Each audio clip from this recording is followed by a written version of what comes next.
Nazirlər Kabineti işğaldan azad edilmiş ərazilərdə istehsal fəaliyyəti ilə məşğul olan sahibkarlara kommunal xidmətlərdən, yəni elektrik enerjisi, təbii qaz, su təchizatı və tullantı sularının axıdılması xidmətindən istifadəyə görə maliyyə yardımının ödənilməsi qaydasına dəyişiklik edib. Bu barədə iqtisadçı deputat Vüqar Bayramov sosial şəbəkə səhifəsində şərh verib. O bildirib ki, yeni sənədə əsasən kommunal xidmətlər göstərən dövlət müəssisələrinin siyahısına İqtisadiyyat Nazirliyinin tabeliyində İqtisadi Zonaların İnkişafı Agentliyi də əlavə olunub. Agentlik işğaldan azad edilmiş ərazilərdə yaradılmış sənaye parklarına münasibətdə bu fəaliyyəti həyata keçirəcək.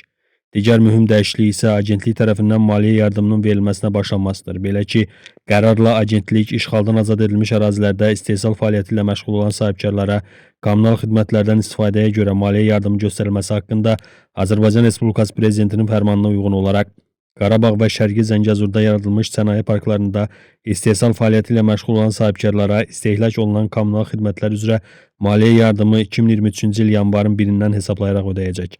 Yəni, həmin sahibkarlar üçün əvvəlki dövrdə ödənilən kommunal xidmətlərə görə də yardım veriləcək.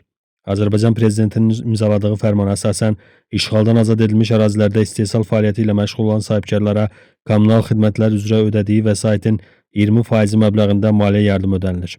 Ödənişlər aylıq olaraq hesablanır və sahibkarın hesabına köçürülür. Güzəştlər 10 il müddətli əhatə edir. Nazirlər Kabinetinin söz gedən qərarı ilə isə bu yardımdan istifadə miqyası daha da genişləndirildi.